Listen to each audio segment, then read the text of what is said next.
Living together is impossible. Haven't I said I've reached my limit? I desperately appealed to my wife, Mary, but she just looked at me coldly and retorted, "If you've got a problem, why don't you leave?" "Fine, I'll leave this house." With divorce papers in hand, I stormed out. "I'm going to file this right now," I muttered to myself. After quickly submitting the divorce papers I received from my wife, I couldn't help but wonder what fate awaited her and her mother. My name is John White, and I'm turning 41 this year. My wife, Mary, and I have been married for 7 years. We both work different jobs. I was raised by my maternal grandparents after my parents died in a car accident when I was little. My grandfather, who loved to travel, took me to various places as I was lonely without my parents.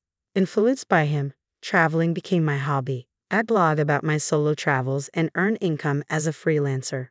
It was on one of these trips that I met Mary. We happened to meet at a bar where she was drinking with a group of people. I found myself inadvertently following Mary with my eyes because she was at the center of everyone's attention and cared for me. Mary, who worked at a brokerage firm as a hardworking salesperson, seemed so bright to my eyes. We exchanged contact information, and after a strong pursuit, we started dating and eventually got married. Even after marriage, I continued writing blog articles from home while Mary worked as a company employee. One day, as I was chilling with a cup of coffee, Mary said, "John, I'm off to work. Can you do the laundry and make dinner tonight too?" "Okay." "Hey, can you pick up a tomato can for tonight's meat pasta?" I asked.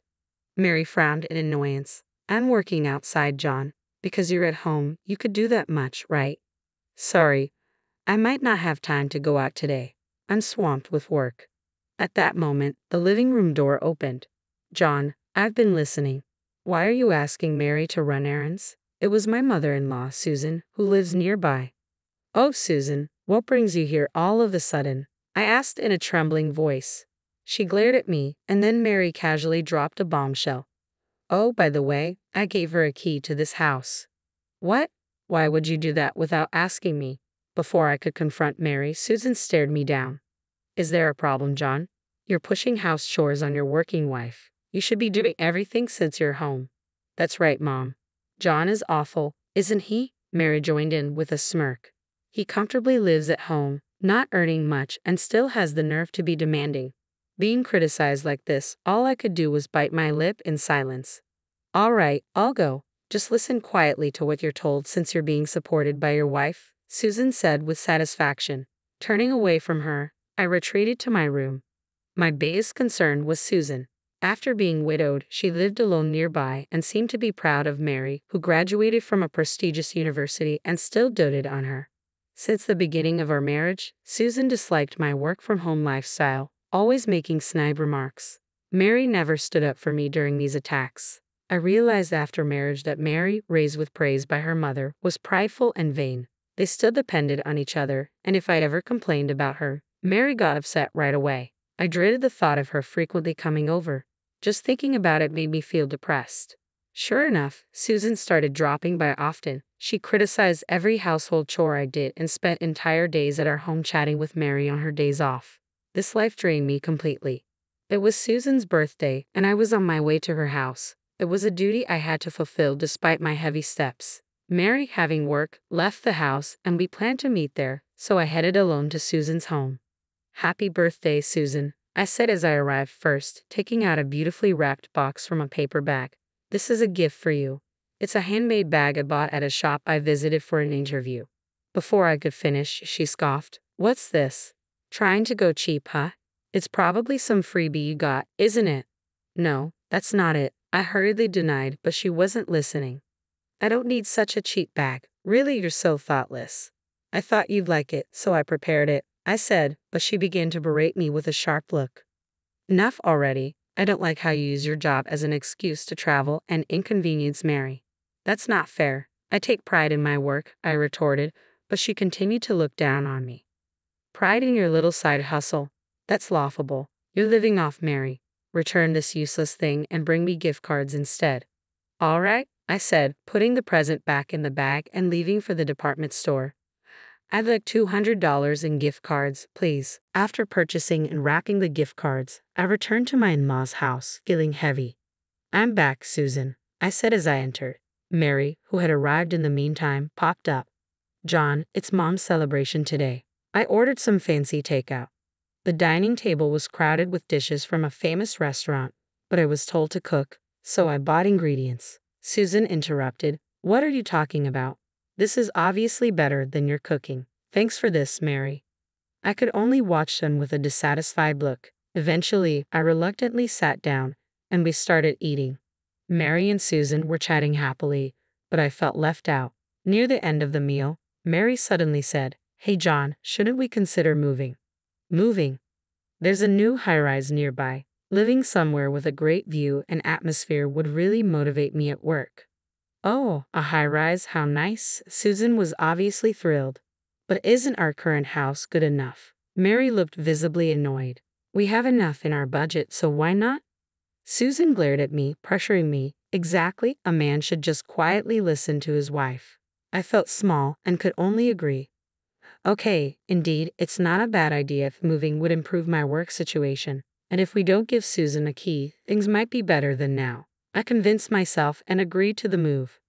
While proceeding with the arrangements, I firmly told Mary, I need you to promise me something. Once we move, don't give the key to Susan. Why? It's no big deal. I've reached my limit with her meddling. If you can't promise that, we can't move. Mary seemed thoughtful, then put her hand on my shoulder.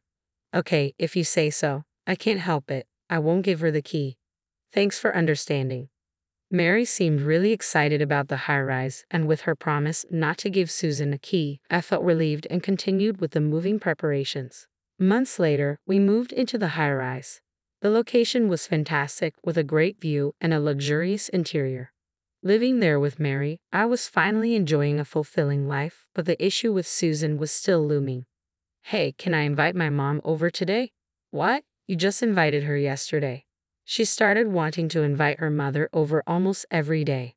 As a result, my stress only increased, leading to more frequent arguments. Please stop inviting Susan every day. Why not? You said not to give her a key, so I'm asking for permission. That's not the point. The day after our argument, I had to leave for an overnight business trip for an article meeting. On the day of the trip, Mary didn't say much as I left. I headed to my destination and busily finished my work.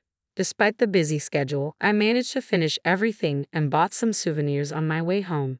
I realized something was off the moment I opened the door.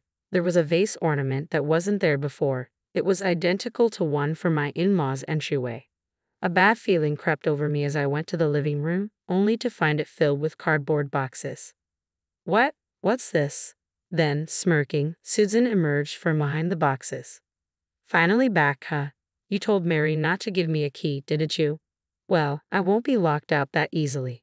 Panicking, I confronted her. Susan, what's all this stuff? What do you mean? I'm moving in. It doesn't matter if I have a key if I live here, right? But what about your previous house?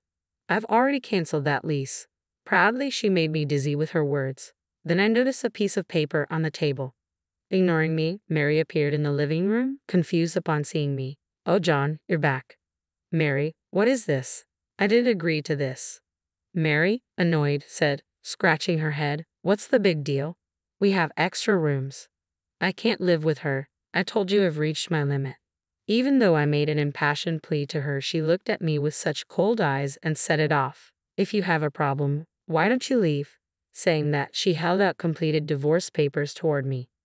Are you serious? Dead serious. Remember, when you defy me, we're getting a divorce? Now sign it. She forcefully handed me the divorce papers. That's right. Mary and I will live here, so leave, will you? Mary and Susan said so with a look that said it was obvious. Despite everything I'd endured, this betrayal was unbelievable. In the end, they asked me to leave. I don't need a family like this anymore. Biting back tears in my vexation, I calmly stated, fine, I'll leave this room. Good. Get your stuff and go. I can't wait to see how you manage your life from now. As I packed, Susan's laughter echoed. Mary avoided looking at me, but I had to say something. Mary, are you sure about this? She smirked at me and said, you'll probably come back soon. Just cool off. I left the high-rise while Susan grinned at me. With divorce papers in hand, I thought, all right, I'll file this immediately. Deciding to part ways with my wife and mother-in-law, I moved on.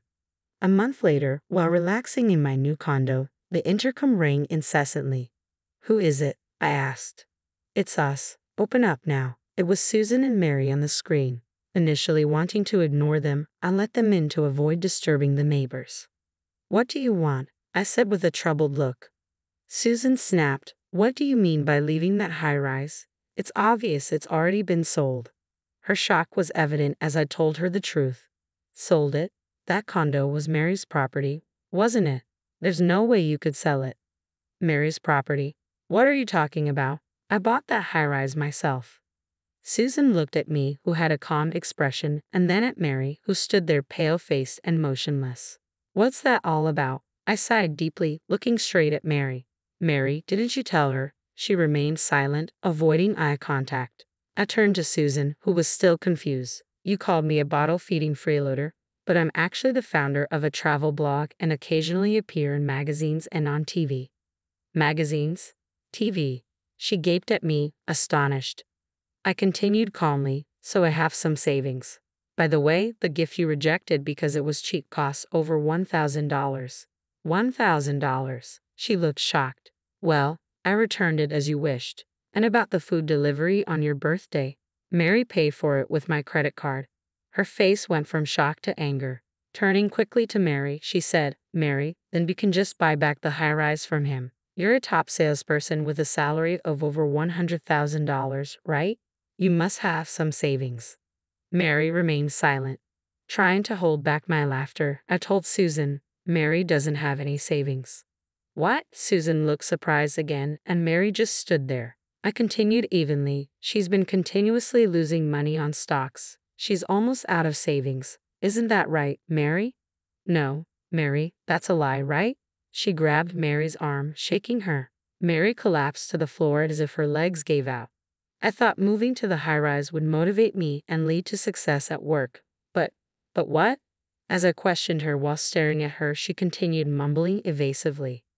"I failed again. Instead of buying it back, I can barely afford to live with Mom." "What?" Susan panicked. Ignoring her, I crossed my arms and said, "I knew it. Mary had no sense in trading stocks. I wanted to support her as her husband, but then..." Mary crawled in front of me and suddenly strongly begged, "John, I'm so sorry. Please, let's start over." "Mary, what are you saying to this man?" Susan tried to pull her up, but Mary shouted back, "But Mom, we can't survive without him." She kept begging me. I spoke softly, "Mary, look at me." Her eyes filled with hope as she raised her head. I continued gently, "You never helped with household chores, saying it was my duty as your work-from-home husband."